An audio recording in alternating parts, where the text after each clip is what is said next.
Welcome back. Thanks for staying on live with us tonight here on In Focus. The latest Household Affordability Index shows the average cost of a basket of groceries increased by nearly 14%. The index, compiled by the Pietermaritzburg Economic Justice and Dignity Group, shows that this month the price sits at 4,688 and 81 cents. This is compared to the figure of 4,128 cents in the year earlier, a difference of 560. The index tracks food prices at 44 supermarkets and 30 butcheries in Johannesburg, Durban and Cape Town. Pietermaritzburg and Springbok in the Northern Cape. Joining us now to discuss the impact of the spiraling food inflation is Mervyn, Program Coordinator at the Pietermaritzburg Economic Justice and Dignity Group. Mervyn, good evening, and thank you very much for your time and for joining us tonight. 560 rands, one would look at that and think, well, it's significant, but maybe not so significant. What does it really mean in real terms in what you are then able to get into your food basket for that amount of money? Good evening, Thabo. Good evening to all your viewers. Yes, our basket for June shows that once again we have had a significant increase in the cost of our basket.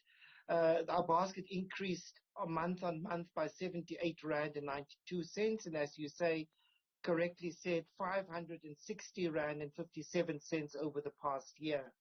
Now, if we consider that the national minimum wage would have brought into the home of a worker something like 3,600 rand, then a 560 rand increase is a significant increase for such a household. And we already know that more than 50% of South Africa's households have an income of less than 3,600 rand. So it is extremely significant when it is taken together with, for instance, taxi fare increases, which is coming into play again now.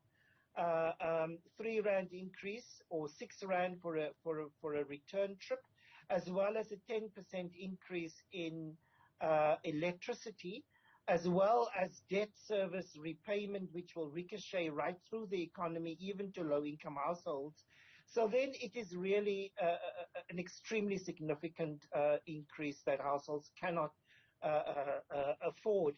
So essentially what they do is they have to pay transport, they have to pay electricity, and so they're cutting back on the amount of food that they eat. With no relief in sight, I mean, how are the households absorbing this, except for, as you're saying, cutting out on essentials? I mean, are you seeing a trend of people buying food on credit, those who cannot? What other ways and forms in which people are trying to absorb this kind of hit?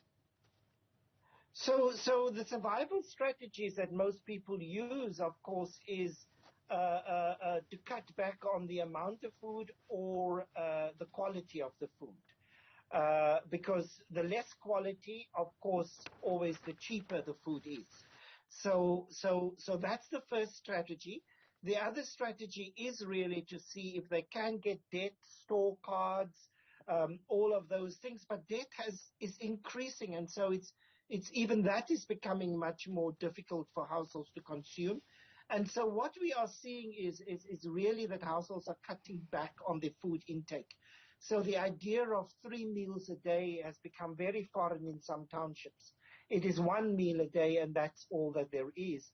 And of course, that creates other kind of difficulties, like, for instance, health problems. It creates educational problems. And in the end, will actually impact our economic productivity and then our economic growth. Yeah. The long-term consequence of, staple food like oil, cake flour, brown bread, maize, not being affordable. It's of course, as you put it, it's got health implications, but even more than that, it raises other red flags, does it not? Yes. So for instance, when we look at, for instance, the amount of food intake from households, then we see as they cut back, other problems emerge. So for instance, the non-communicable diseases, for instance. South Africa has an increasingly high percentage of people suffering from NCDs, and we're spending a lot of state money on our health budget going to rectify that. We are also seeing massive levels of stunting.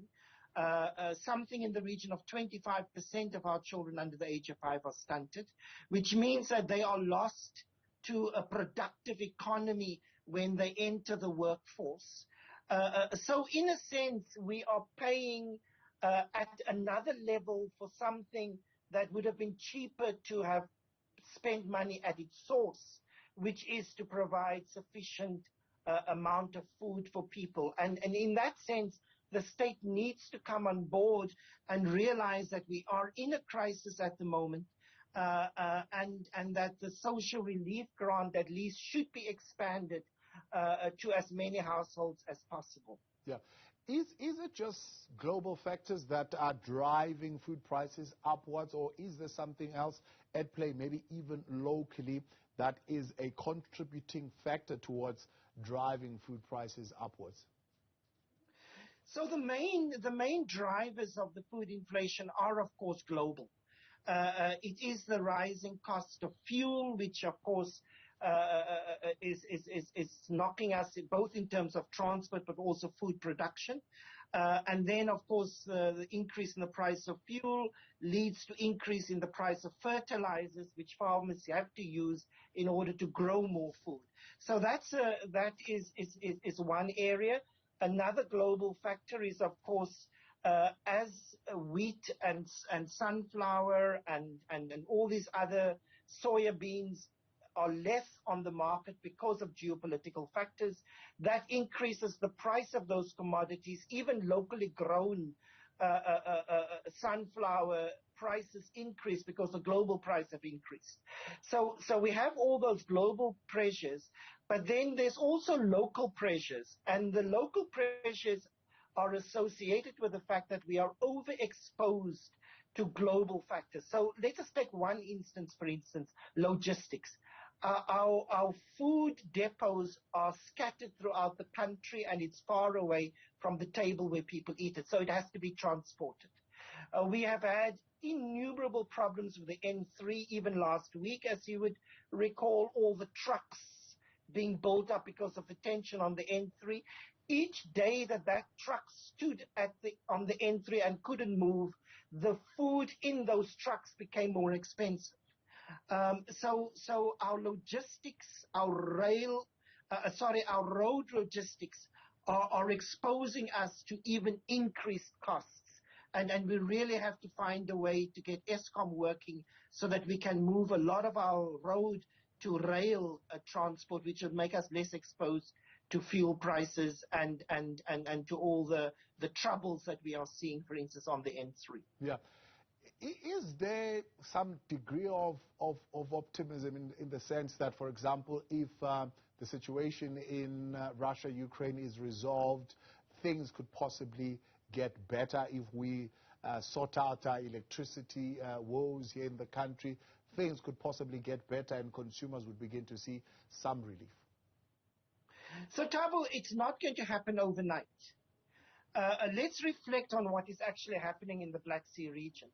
So currently in the Black Sea region, we are having massive silos of wheat, massive silos of sunflower that cannot be exported to because the ships cannot get out of the ports. But those silos are of last year's crop, not this year's crop. So we're going to lag behind something like about 6 months, even if the troubles in the Black Sea region stop. And then, of course, also the fact of the increased price of fertilizers.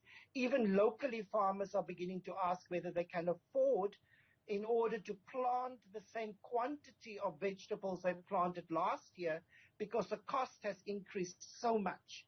And the fact that the Reserve Bank is increasing interest rates is not helping either, because the farmers are laden with debt and can't take on new debt. So we are in this pressures for we are estimating for at least between the next 6 to 18 months. Worst case scenario, what are we looking at here in terms of red flags? Are we likely going to see more service delivery protests, more unrest, maybe even to the degree that we saw last year in July? So what we know is that South Africa has been suffering a hunger problem for a very long time, even pre-COVID. This is not new. This is not caused by the current crisis. 25% of households in South Africa are food insecure. Of course, this crisis has escalated that. So what we do know is that there is a direct correlation between household food security and social stability. So when household food security increases, then the risk for social instability increases. So that risk is increased at the moment. Of course, we don't know if anything will trigger an unrest, but the risk exists. And for that purpose, it is incumbent on government to lessen the risk by providing at least some money so that people can begin to access some of the food that they require. Yeah. So, I mean, in that context then, Mervyn, what are you saying? You're saying this is time for government to extend further, for example, the social services that they are currently advancing towards people? Yes, we believe that the time is here because we are in a crisis. Of course, it's global, but it is also local in terms of increased food prices, because now petrol has increased, taxi fares have increased, a greater portion of the household budget are going towards transport, electricity has increased, which means less money available for food, and then the price of food has also increased. So it's incumbent on government to ensure that there is a level of food security at a household level, and currently the only means to do that is to provide more money in the form of a grant of relief, and secondly to encourage more local production at household level. So, for instance, households to begin to see to what extent they can begin to grow some of the easily grown produce like tomatoes or spinach or such things.